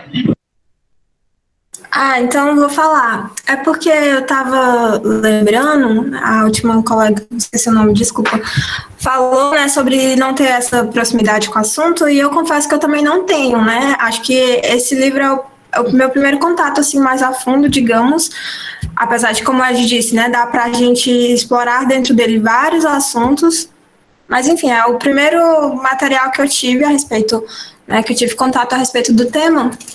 E aí, eu lembrei agora de eu não lembro quem foi o cantor, mas ele dá vários exemplos no livro, né, então, enfim, mas tem um específico, que eu não vou lembrar que é o cantor, mas ele pergunta sobre como ele tinha, como ele percebeu a ditadura, né, o início ali da ditadura, né, se ele era contra, a favor, como ele se posicionava politicamente a respeito desse momento, né, no início da ditadura. E aí ele fala, não, naquele momento eu estava tentando organizar minha vida, não me importava com política. Vez ou outra eu até podia ver um camburão na rua, uma repressão ou outra, mas eu não sabia exatamente o que estava acontecendo. E aí isso me fez perceber na hora que, tipo, esse mesmo cantor, ele sofreu depois com a censura, entende? Então esses grupos, mesmo que eles não tivessem proximidade a política, com o contexto, não fossem politizados, como alguém já levantou aqui, isso não impedia de que eles não sofressem vez ou outra com a censura, né? Tanto que muitas vezes ele dá exemplos de músicas que nem tinha a ver com o governo, que não tinha nada a ver com, sei lá, crítica, né, política, mas mesmo assim eles entendiam, a censura entendia como aquilo, como se aquilo fosse, né, direcionado a eles, fosse a respeito de um posicionamento político contrário ao desgoverno, né, e aí isso não impedia que eles, é isso que eu entendi, assim, né, mesmo que eles não fossem politizados, no início, não soubesse do que estava acontecendo, isso não impediam deles sofrerem com a mesma censura que, tipo, Caetano, né, que abertamente era contra, sofria também, né, e aí a gente pensa que alguns deles, né, tiveram até grana para se exilar, e outros, será que todo mundo teve grana para se exilar, né, se fosse preciso e tal? Então, eu acho que são exemplos como esse que ele dá no livro que faz a gente entender que não existe esse maniqueísmo, né, como o Ed levantou. Posso complementar a fala dela, Ed? Pode, claro, Matheus, por favor. Aproveitando isso que a Tiara falou de músicas que às vezes não tinham teor político, mas foram censuradas, eu posso citar 2 episódios. Primeiro, Tortura de Amor, do Valdir Soriano, que ele explica que é uma música, todo mundo sabe, é dor de cotovelo, mas por ter a palavra tortura, foi censurado. E a gente pode pensar até aquela coisa meio nova língua do 1984, né? Não pode falar, porque se não fala, não existe, né? E um outro episódio foi com o Odair, se eu não me engano, foi o primeiro contato dele com a censura, que é Eu Vou Tirar Você Desse Lugar. Ele conta que foi chamado para depor, que disseram que aquele refrão, Eu Vou Tirar Você Desse Lugar, não era de bom tom pro período, né? Porque eles acharam que era uma crítica velada ao governo. Ele pega e explica, não, mas é um cara que se apaixona por uma prostituta. Ele pega e conta que o general fala, piorou, você ainda tem coragem de dizer isso? Aí conta que a partir disso todas as músicas dele passaram, e foi de verdade, passaram por censura prévia, né? Dois casos interessantes sobre essa questão da censura, com músicas que não tinham nada a ver diretamente com o governo. Não, Matheus, é covardia. Eu vou ter que falar do resto dessa entrevista aí, dessa arguição que ele sofreu, o Odair José, e aí ele vai falando, o Odair José disse que vai colocar, o Odair José disse que vai colocar contra o general, né, o valor moral, né, fez de propósito, né, o Odair José disse na entrevista para o Paulo, né, aí eu aproveitei e passei na cara dele, mas os secos e molhados pode, né, requebrar e você não diz nada, né. Aí o general, não, isso é outra coisa, eu não sei o quê. Aí o Odair José, o senhor gosta dos secos e molhados, só chegado, né? O exército é gay, né? Ele pergunta, se eu não me engano. Né? Exatamente, secos e molhados é coisa de gay. O senhor é gay? O exército é gay? Aí ele disse que o general fica, né, com mais raiva ainda, mas isso é o Odair falando pro Paulo, né? Não dava para deixar passar esse episódio, né? Porque o Odair fala isso, mas não é nem para reforçar também coisa de homofobia. O próprio Odair já disse que fez de propósito, né, para zombar do preconceito do general em relação à coisa toda. Ele disse que fez, né, com o Paulo lá na entrevista, né? Eu acho que é assim que ele conta, não está no livro do Paulo, né? Ele contou para o Paulo, acho que não foi uma outra coisa, não, eu acho. Mas não dava para passar, né? Eu pensei também, Matheus, que você ia citar Meu Pequeno Amigo, né? Que é para o menino desaparecido, né? O Carlinhos, né? Que nunca foi encontrado, né? E foi censurada porque achava que era uma música sobre os desaparecidos políticos, né? A Meu Pequeno Amigo, do Fernando Mendes, né? Que é nessa mesma vibe aí da Tortura de Amor, né? Que não tem nada a ver com a questão mais explícita da ditadura, mas por ser uma música sobre desaparecimento, sobre sofrimento, alguém que se foi, né? A ditadura censurou e... Assim, porque era na época dos anos de chumbo, né? Então tinha muita gente desaparecendo. Então, nesse caso, eu até não quero defender, mas tipo, eu entendo a preocupação do governo, porque realmente poderia ser interpretada como uma crítica às pessoas que estavam desaparecendo. Então, nesse caso, a gente acha que o governo era burro e tal, mas eles sabiam muito bem o que é que tinha que fazer. E ela é muito pungente, né? Ela diga onde está, né? Eu só quero meu pequeno amigo de volta. Ela é muito, né? Como toda música, né? Nesse contexto aí da música cafona, né, muito brega, né, muito arranjos muito sofridos, né, que é o que a música dita cafona, brega. Letras chifrais, como o Falcão fala, né? Que é o que ela tem de melhor, né, que é o que ela tem de melhor, né, pessoal. E aí, tem mais alguém, pessoal? Elmo, você queria comentar? Ed. Bom, pessoal, sou eu. O Matheus falou, né, do Tortura de Amor, eu ia falar sobre isso porque no seminário que eu apresentei na disciplina, eu falo sobre ela, falo sobre esse motivo dela ter sido censurada, né, consegui imprimir os documentos lá e passar para o pessoal. E eles... Primeiro, eu não disse que a música havia sido censurada, simplesmente entreguei a letra da música, né?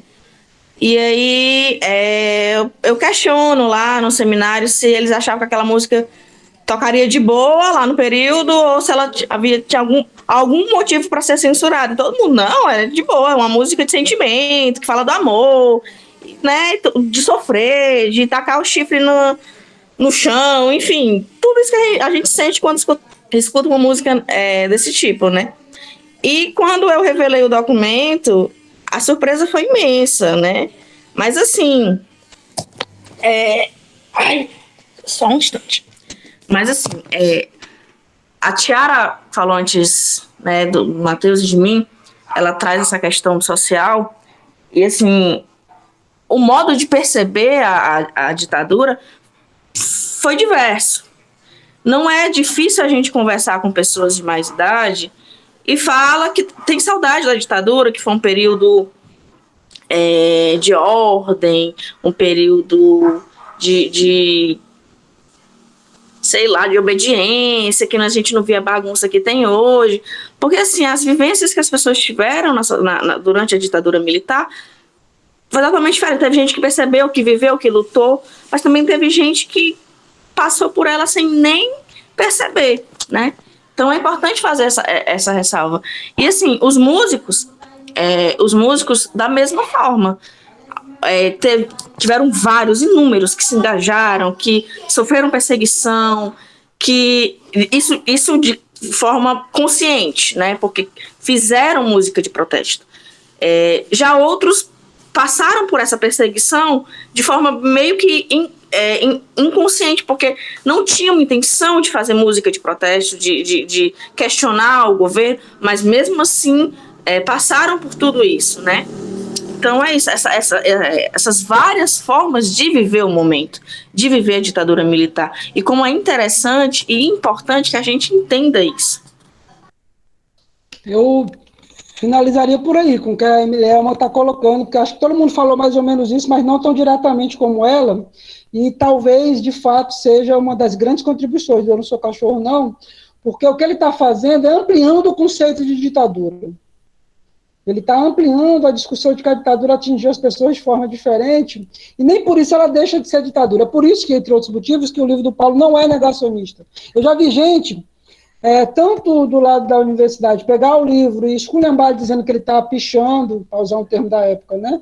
Está desmerecendo a MPB clássica, ilustrada, e ele não faz isso, mas eu já vi gente, bons pesquisadores da música achando isso, e se apropriando do livro dessa forma, boba, e já vi gente também da extrema-direita se apropriando do livro para dizer que ele está desmerecendo e dizendo que esses cantores de MPB não tinham valor nenhum, quer dizer, né, dois pontos aí que não condizem nada com o que é o próprio livro, que vai mais nessa pegada do que a Elielma está falando, que é essa pegada mesmo, né, de expandir o conceito de ditadura. Talvez esse seja o grande mérito do livro do Paulo Sérgio de Araújo, que a gente deu início a esse pontapé inicial hoje, né? Eu não sou cachorro, não, né?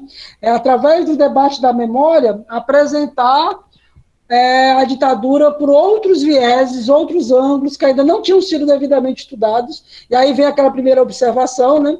O livro vai fazer 20 anos no próximo ano, então eu acredito que é importante demarcar bem isso, debater mais ainda, e perceber como de lá para cá essa situação mudou ou não. Eu acho que mudou muito, porém, até pelos relatos que vocês falaram, pessoas bem mais jovens, né? O próprio Matheus, né, que é um dos mais jovens aqui, né?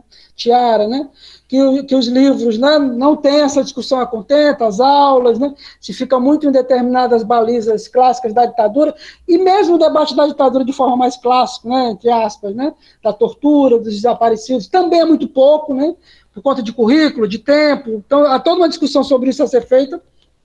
de que esse debate está em aberto, está em construção. O livro do Paulo tem um papel importantíssimo nisso tudo. Então, acho que ele ajudou a abrir de lá para cá 20 anos. Tem um cara como Gustavo Alonso, por exemplo, né, que é um cara tão fundamental para essas discussões, como o Robson colocou, e muitos outros, né? Ivan Lima, né? o Elmo, o Elielma, só aqui, Matheus, só que a gente tem 10 pesquisadores inspirados aqui no Paulo, só aqui nesse grupo agora. Então, você vê por aí que é uma questão importante. Melhorou? O quanto falta? Por que não melhorou mais? O que está acontecendo? Né? Por que essa disputa da memória é tão difícil de ser feita? E a segunda, também na linha do que a Elielma está dizendo, da ampliação do espaço, do conceito de ditadura, é algo muito bonito de ser feito, e aí eu acho que pode ser até considerado uma certa crítica ao livro, mas que é injusta também, porque são muitos assuntos. A mim me parece que ele aprofunda bem todos os assuntos, até isso acho que ele consegue fazer. Então, como ele escreve, dele buscar muito, é um livro muito longo, né? Isso aqui é uma dissertação, é um livro muito bonito também, né? Acho que é outra coisa também importante para esse momento inicial, deixar bem registrado, a capa é maravilhosa, os detalhes aqui verde e amarelo. O próprio título, né, Ed? A jogada do título eu acho genial. O título, né, as imagens. Não sei se hoje mais eu usaria o verde e amarelo, mas tudo bem. Não, mas é que tá, né? O verde e amarelo já cai isso, né? E é isso que deixa o livro do Paulo. Sim. O livro do Paulo ainda atual, né? Porque ele não passa recibo por nada, né? Ele mostra esses setores adesistas, né? Ele mostra que os próprios artistas bragas teve momentos de adesão mesmo à ditadura, né? Só que não foi só isso, porque nem todos tiveram momento de adesão, e porque mesmo alguns que tiveram momento de adesão tiveram momento de repressão, sofreram. Então ele quebra essa ideia mais de rótulos, né? Ele vai trazer a historicidade de 20 anos de ditadura. Nesse sentido, ele foi feito no Rio, que é um dos lugares que melhor faz essa discussão, após a graduação da Federal Fluminense, né, com a Denise Hollenberg, depois o próprio Gustavo Alonso, né, o Daniel Arão, precursor nisso. O Paulo está muito em diálogo com essas questões da Federal Fluminense, né, de uma sofisticação do olhar da zona cinzenta, né, de perceber a ditadura para além do 880, né, resistentes ou colaboradores, né, que durou 20 e poucos anos, então teve muitas conexões, muita passada de pano, muito negacionismo, muito colaboracionismo, muita reviravolta, gente que apoiou e depois deixou de apoiar, gente que foi perseguida tanto e depois não foi mais, gente que perseguiu e depois foi perseguida, exatamente, baseado no Laborri, o conceito de zona cinzenta, né, que ele pega também das discussões do que aconteceu na Itália também, né, durante o processo da Segunda Guerra do fascismo, né. Então, você tem todo um... Valeu, Jair, a gente está fechando aqui também. Então, passou a palavra, antes de passar para o Elmo, só reforçando, que eu vou deixar aqui truando, né, a música do Odair José com Caetano, que já dá um curto-circuito nessas discussões todas, porque o Caetano, na época, isso é um grande mérito do Caetano, né, já tinha essa noção de como se autopromover dentro do que era MPB, ele vai beber nisso, querendo ou não, ele acaba sendo refém disso, mas também nunca foi cínico e deixou de ser crítico a isso também, deve ser visto o Caetano com esse mérito dele. Se ele fez parte dessa institucionalização da MPB, ele foi um dos mais críticos a isso. Ele foi um dos que mais colocou para frente esse debate de que essas fronteiras eram mercadológicas, eram ideológicas, que acabavam sendo uma forma de repressão. E eu acho que esse vídeo do Caetano com o Odair, no momento, em 73, demonstra muito bem isso, né? Essa pluralidade, essas fronteiras tão criadas ali de maneira forçada, mas que muitas vezes podiam ser quebradas, até porque o circuito cultural, né, da criação, né, tem todas essas dinâmicas muito intensas que, na verdade, essas disputas da memória estão para além da música, né, são questões político-ideológicas, econômicas, né, que devem ser todas discutidas, e aí, só antes de passar para o Elmo mesmo fechar, fazer aqui a nossa homenagem, nosso apoio a Elielma Rodrigues, né, que está aqui com a gente desde o início, né, que foi a professora agredida no dia 24 de junho, aqui em Quixadá, que a gente fez, junto com o grupo, o Elmo, fomos para a rua contra esse governo e seus apoiadores fascistas, e fizemos também um ato, e está rolando esse processo, estamos apoiando, conte sempre com a gente, toda a solidariedade, esse momento também é dedicado a você e às pessoas que estão sendo perseguidas, todos nós, né, a esse momento, e principalmente a você que passou por algo tão mais grave, né, Então, muita força, querida, estamos juntos, a batalha não acaba aqui, a gente já sofreu também um tipo de agressão hoje, né, em relação a isso, vamos tentar tomar as providências. Peço que vocês também entrem em contato comigo sobre o que fazer diante dessa invasão que a gente teve, né? Eu estou com as provas aqui, depois me falem o que vocês pensam disso, o que vocês sabem disso. Não precisa ser agora, pode conversar melhor depois. E é isso, acho que a gente só pode sair desse buraco que a gente se meteu, todo mundo junto, né, se apoiando, se articulando, respeitando, tendo força, né, e fico muito grato, muito feliz, muito forte, muito firme de ter vocês aqui com a gente, criando esse momento tão importante. A gente dedica a Elielma e todos nós na mesma batalha contra o Bolsonaro, seus asseclas, contra o fascismo, e passo para o Elmo e depois toca a música para a gente ficar ouvindo e encerrando. Elmo, por favor, fecha aí o nosso momento. Ok, muito obrigado. Só para lembrar um assunto que você tocou aí, que é paralelo que envolve também a questão relacionada a como trabalhar a ditadura, né? Aí nós vamos para a realidade da sala de aula. Por que eu estou enfatizando isso? Nós já tivemos até um momento sobre isso, né, Edmilson, um tempo atrás, falando sobre as dificuldades que são relacionadas à sala de aula e trabalhar o tema de ditadura, né? Muitos relatos de colegas, né, de professores da região, o projeto que o Edmilson lidera, junto com os professores passando pelas escolas, um mini curso sobre ditadura, e nele nós podemos ver as diversas realidades de diversos colegas ou pessoas conhecidas da gente, onde trabalhar a ditadura é algo um pouco complicado, principalmente nesse momento da nossa história. Mas também em relação ao currículo, né? Porque, por exemplo, conteúdo sobre ditadura, para quem é professor de história, né, de 6º ao 9º ano e do ensino médio também, no meu caso, ele é basicamente dado no 9º ano. Então, no 9º ano e no final do ano, né, na metade final do ano, onde nós já temos uma realidade de preparação para as avaliações externas, de preparação para o Enem, no caso do ensino médio, né, onde o tempo para as outras disciplinas acaba sendo reduzido. E cá para nós, vamos ser bem enfáticos aqui, há um sistema que prioriza português e matemática. Então, é português, matemática, e o que sobrar, vamos tentando fazer, né, da melhor forma possível. Então, dentro da minha realidade em sala de aula, eu tento incluir esses temas, principalmente com base principal na obra do Paulo César Araújo. Só que eu sei o quanto é difícil, né? Porque eu tenho que pedir autorização para outros professores, tenho que dedicar mais tempo do que é destinado pelo currículo a esse assunto, né? E aí trabalhar com diversas fontes, trabalhar com diversos materiais, a realidade não é fácil nesse sentido, né?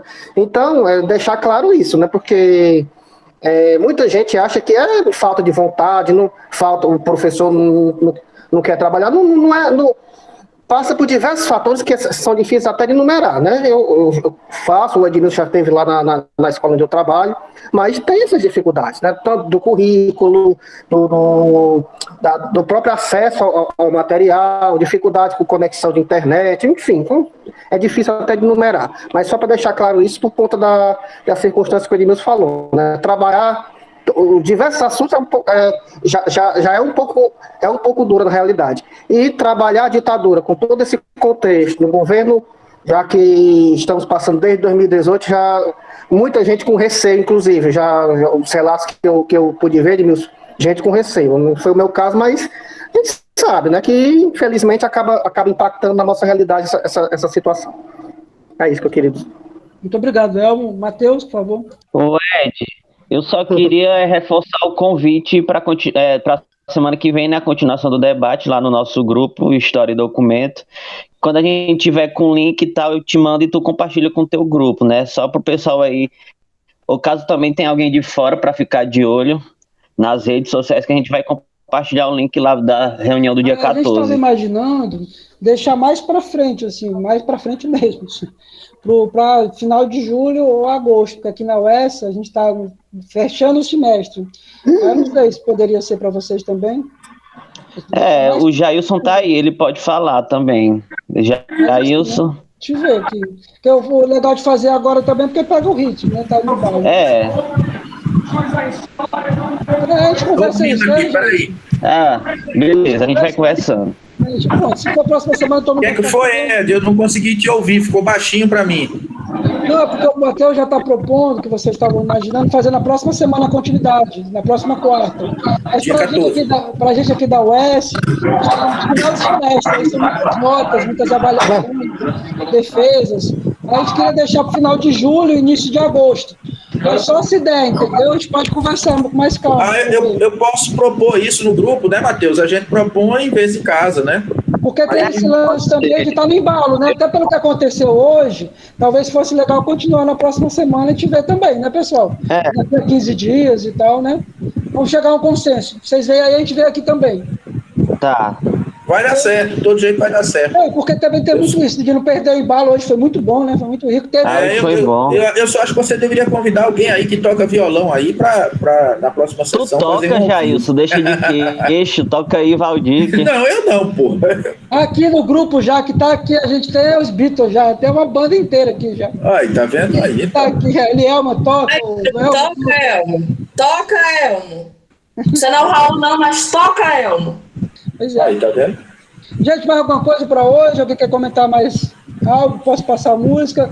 Caetano, como o Matheus contextualizou muito bem, né? Caetano tá aí no... Olha, o comentário do André foi uma maravilha. Um Yamahazinho, né?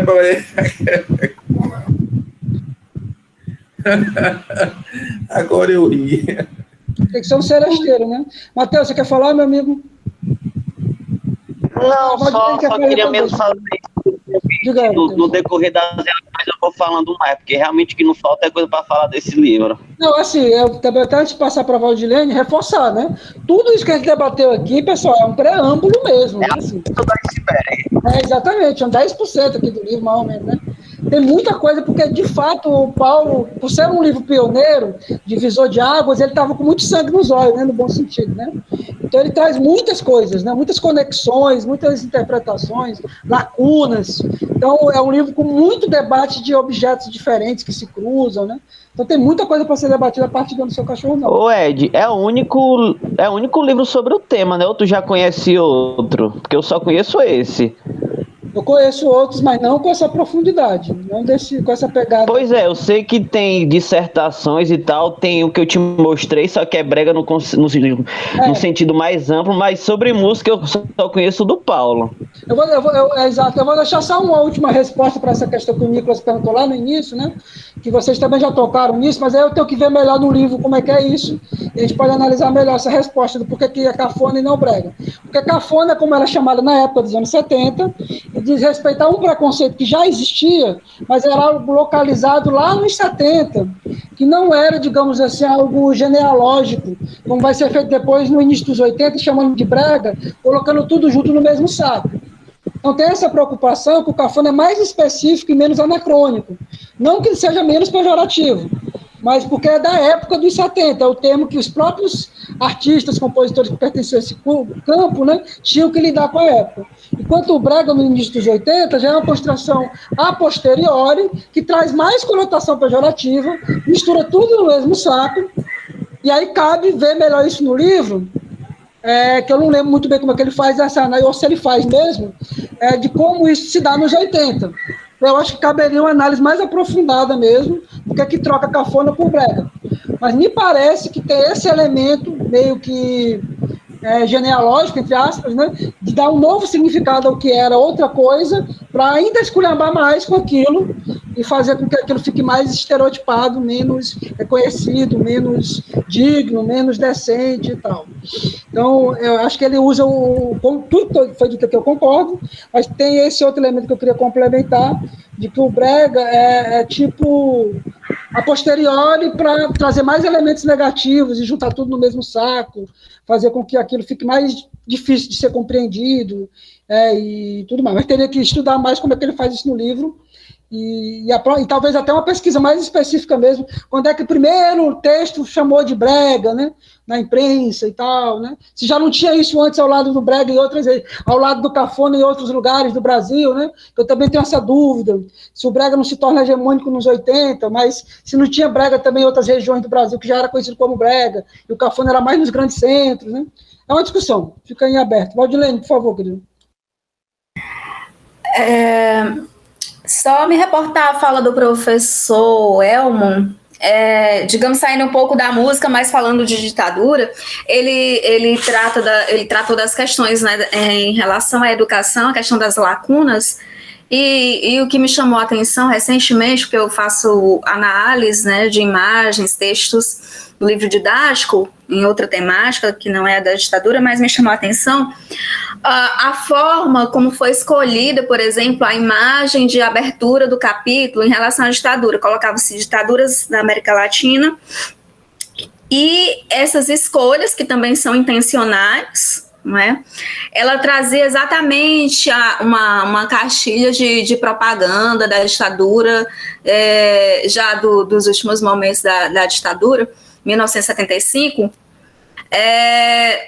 indicando a maneira como a ditadura se promovia, né, positivamente, uma imagem que crianças traziam a imagem de Dom Pedro I, que era um símbolo para os militares, Santos Dumont e outros objetos que indicavam progresso. Então, assim, essa escolha que trouxe a ditadura por esse viés, a abertura de um capítulo, que é onde se dá o direcionamento do que você vai ver em todo o capítulo, e compreendendo também a escassez de material para os alunos da escola pública, que, em sua maioria, tem apenas um livro didático, né, para as suas leituras, e conforme o professor falou, desses problemas, dessas lacunas, é interessante a gente pensar, a gente refletir, a gente justamente propor esse debate em torno disso, em torno dessas representações, porque está representando, por mais que ele queira dizer que isso era a forma como a ditadura, os militares se viam, né, como progressistas, como preocupados em, como é que se diz, com a economia do Brasil, como é que eles fazem isso, mas no momento que ele toma isso como escolha, ele fala de ditaduras, ele foca essa imagem em si, dá um certo direcionamento já para quem está fazendo essa leitura, embora a gente saiba que existem várias possibilidades de leituras, mas a gente está falando de alunos do ensino fundamental, que são os principais a terem acesso a esse material. Eu acho que pesquisas também nessa área seria interessante, né, para ver essas questões. É isso. Obrigada. Massa, Valdilene. Então vamos ficar juntos, né, juntas aí nessa discussão da historiografia da ditadura, do ensino de história em geral, né, nossas pesquisas e, sobretudo, a luta política, né, não tem como não passar por isso. Então, dia 24 é o nosso horizonte mais próximo, todo mundo que puder, né, vamos se unir, porque é a única forma de barrar o que aconteceu hoje aqui, as agressões, como que a Eliama sofreu, todo mundo unido, mobilizado, não tem mais retorno em relação a isso, né, pessoal? Temos que permanecer juntos, juntas e mobilizadas na luta política, é a nossa única chance de sair desse buraco que a sociedade brasileira se enfiou, né?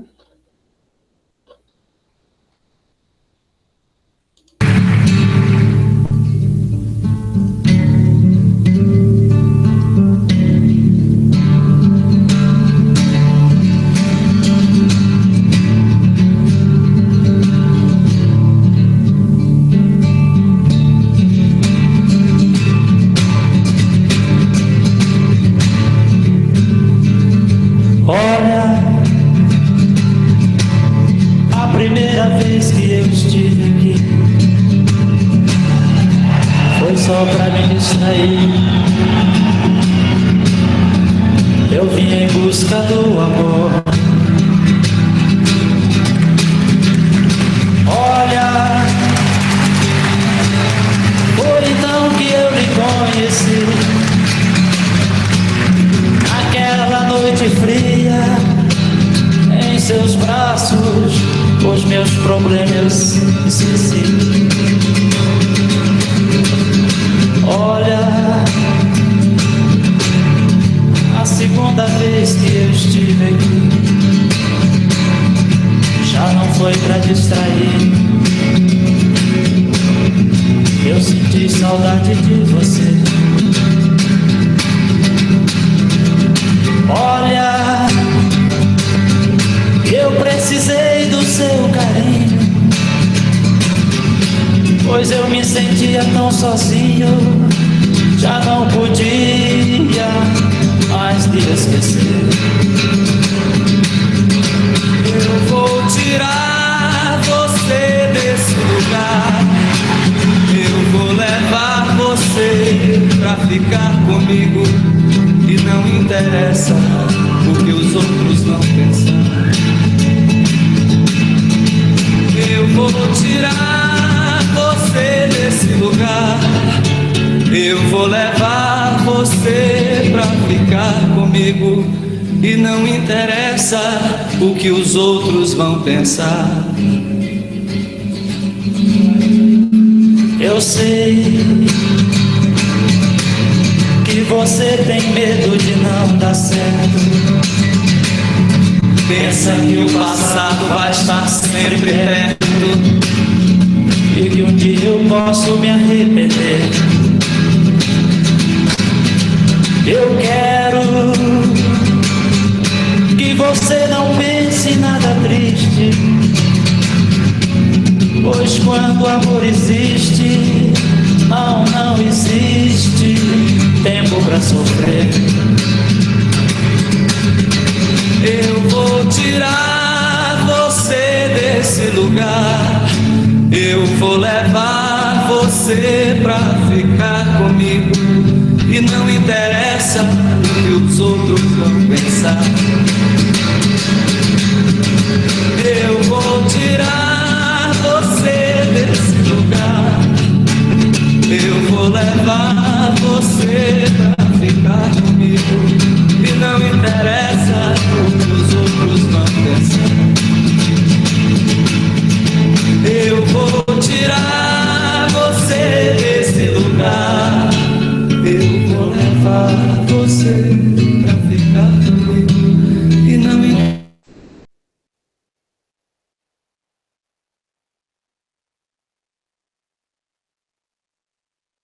Pessoal, desliguei que está tendo reunião da faculdade, vai ser discutida a questão da invasão, tá? Agora.